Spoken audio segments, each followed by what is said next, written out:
여러분 안녕하십니까? 오늘 참으로 좋은 날입니다. 오늘 하나님 말씀은 창세기 29장 32절에서 35절까지 말씀이 되겠습니다. 우리 함께 읽겠습니다. 레아가 임신하여 아들을 낳고 그 이름을 루벤이라 하여 이르되 여호와께서 나의 괴로움을 돌보셨으니 이제는 내 남편이 나를 사랑하리로다 하였더라. 그가 다시 임신하여 아들을 낳고 이르되 여호와께서 내가 사랑받지 못함을 들으셨으므로 내게 이 아들을 주셨도다 하고 그의 이름을 시므온이라 하였으며 그가 또 임신하여 아들을 낳고 이르되 내가 그에게 새 아들을 낳았으니 내 남편이 지금부터 나와 연합하리로다 하고 그의 이름을 레위라 하였으며 그가 또 임신하여 아들을 낳고 이르되 내가 이제는 여호와를 찬송하리로다 하고 이로 말미암아 그가 그의 이름을 유다라 하였고 그의 출산이 멈추었더라. 아멘. 오늘 본문의 내용은 레아에 대한 이야기가 되겠습니다. 레아는 남편 야곱의 사랑을 받지 못합니다. 야곱은 라헬을 사랑했지요.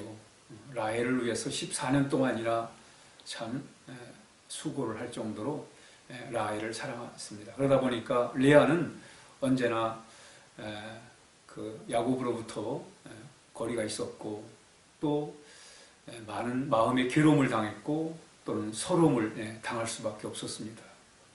그래서 그 남편에 대한 그런 서러움을 레아는 갖고 있었습니다.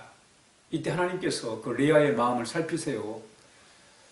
남편으로부터 사랑받지 못하는 그 괴로움을 하나님이 아시고 레아의 태를 열어주십니다. 그래서 아들을 낳게 되지요. 그 아들의 첫 번째 아들의 이름이 루벤입니다. 그래서 그 루벤의 뜻이 뭐냐면 하나님이 자신의 괴로움을 돌보셨다는 거예요. 한마디로 말하면 자신을 위로하셨다는 겁니다. 격려하셨다는 거예요. 남편의 사랑을 받지 못하고 참 그 외로움과 또 괴로움 속에 거할 때 하나님이 아들을 주심으로 인해서 하나님이 그의 괴로움을 덜어주시고 위로해 주셨다는 그런 내용이 되겠습니다. 근데 하나님이 또 두 번째 아들을 주세요. 그 아들의 이름이 시므온인데 하나님께서 들으셨다는 거예요. 얼마나 참 레아의 마음에 한이 있었겠어요. 근데 하나님이 그의 마음을 위로하신 뿐만 아니라 그의 기도를 들으셔가지고 아들 시므온을 주십니다. 그리고 또 태를 또 여셔가지고 세 번째 아들을 얻게 되지요. 그 아들의 이름이 레위입니다. 그 레위는 이제 앞으로 남편과 연합을 해가지고 좋은 관계를 이룰 수 있다는 그런 희망을 갖게 하는 아들이었습니다. 그리고 네 번째 아들을 주시죠. 그 아들의 이름이 유다입니다. 이제 하나님께 감사의 찬양을 드릴 수 있도록 하셨다는 거예요. 오늘 이 레아가 남편으로부터 사랑을 받지 못하고 참 괴로움과 외로움 속에 마음이 상해 있을 때 하나님이 그를 도와주셔서 아들들을 갖게 하십니다. 그런데 그 아들들을 통해서 레아는 하나님을 체험하는 거예요. 어떤 하나님을 체험합니까? 참 괴로울 때 자신을 위로해 주시는, 격려해 주시는 하나님을 체험해요. 그리고 그가 하나님 앞에 간절히 기도할 때 그 기도를 응답해 주시는 하나님을 체험하는 거예요. 그리고 하나님 앞에 감사의 찬양을 드릴 수 있도록 인도하시는 하나님을 체험하게 되는 것입니다. 여러분, 우리는 신앙은 체험이에요. 하나님을 경험하는 것입니다. 우리가 힘들고 어려울 때 하나님을 경험해야 돼요.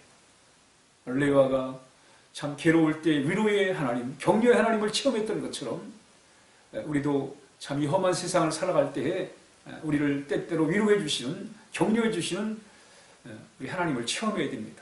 말씀을 통해서 또 기도 가운데, 찬양 가운데 우리를 위로해 주시는 우리 하나님을 우리가 늘 경험하며 살아야 할 것입니다.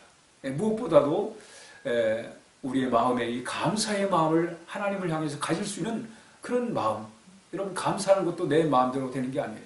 하나님께서 내 마음에 감사의 마음을 주시면 우리 하나님께 감사를 드릴 수가 있는 것입니다.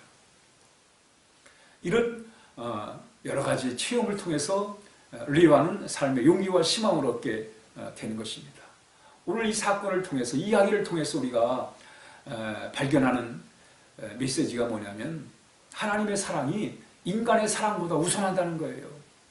레아는 남편의 사랑을 받지 못했지만 하나님의 사랑을 받았습니다. 우리가 세상을 살아가면서 사람에게 사랑을 구할 때가 참 많습니다. 사람의 관심 또는 사람의 대접, 사람의 인정을 우리가 참 바랄 때가 많습니다. 또 그것이 안 돼버리면 마음의 상처를 당하게 되고 괴로움을 겪는 거예요. 그러나 우리가 사람에게서 사랑을 찾고 또 관심을 찾고 인정을 받기를 원하는 것도 중요하지만 무엇보다 우리는 그 하나님의 사랑이 우선이잖아요. 여러분, 우리는 신앙생활을 하고 있잖아요. 우리는 사람을 믿는 게 아닙니다. 사람을 믿는 게 신앙생활이 아니잖아요. 하나님을 믿는 것이 신앙생활입니다. 그러니까 신앙생활의 우선이 뭐예요? 하나님의 사랑을 체험하는 거예요. 오늘 레아가 정말 하나님의 그 위로와 격려와 또 하나님께서 기도를 들어주시는 그런 과정들을 통해서 하나님의 사랑을 체험합니다. 우리도 바로 그런 하나님의 그 사랑하심을 우리가 무엇보다 사모하며 그 삶을 우리가 늘 추구하며 살아야 할 것입니다. 하나님의 사랑이 인간의 사랑을 앞서는 것입니다. 그러므로 우리는 늘 하나님의 사랑을 우선으로 알고 무엇보다 하나님의 사랑을 구하며 살아가는 삶이 되어야 할 것입니다. 뿐만 아니라 오늘 본문의 내용을 통해서 우리가 얻는 교훈은 바로 하나님은 약한 자를 통해서 역사하신다는 거예요. 레아, 사랑받지 못한 레아, 그 레아를 통해서 하나님이 아브라함이 약속하셨던 내가 너로 하여금 새로운 나라를 건설하겠다 라고 하신 그 약속이 바로 그 레아를 통해서 아들들을 하나님이 허락하시고 그들 아들들을 통해서, 그들의 후손을 통해서 이스라엘 민족이 세워지게 되는 것입니다. 하나님은 레아를 통해서 아들들을 하나님이 허락하시고 그들을 통해서 이스라엘에 아주 귀한 참 기둥 같은 그런 역할들을 감당하게 하신 것입니다. 오늘도 우리가 참 겸손하게 살아갈 이유가 바로 그것입니다. 우리는 이 세상의 능력이 아니라 하나님의 능력을 우리가 힘입고 살아가기 위해서는 언제나 낮은 자리에서 하나님의 은혜를 구하고 하나님의 능력을 구할 때 하나님 우리를 도와주시고 인도해 주실 것입니다. 오늘 레아가 참 어려울 때 하나님을 체험했습니다. 위로의 하나님을 경험했어요. 기도를 응답해 주신 하나님, 감사한 마음을 갖게 하시는 하나님을 체험했습니다. 우리도 오늘 하루 하나님을 체험하며 살아가야 할 것입니다. 그러기 위해서는 무엇보다 하나님의 사랑을 우선으로 알고 하나님을 더욱더 가까이 하는 그런 복된 삶을 살아야 하겠습니다. 우리 함께 기도하겠습니다. 하나님 아버지, 감사합니다. 주님께서 귀한 날을 주시고 오늘도 우리 아버지 하나님을 체험하며 살아갈 수 있도록 인도하여 주옵소서. 위로의 하나님을 경험하게 하시고 우리의 기도를 응답하시는 하나님을 경험하게 하시고 우리로 하여금 감사하며 살아가도록 도와주시는 하나님을 경험하게 하여 주옵소서. 우리가 무엇보다 사람의 사랑과 인정과 관심보다 우리 하나님의 사랑을 우선으로 하는 그런 귀한 하나님 아버지 믿음의 삶을 살아갈 수 있도록 인도해 주시기를 원합니다. 어려움 중인 우리 교우들 하나님의 사랑으로 날마다 이긴 자의 삶, 승리의 삶을 살게 하옵소서. 예수님의 이름으로 간절히 기도하옵나이다. 아멘.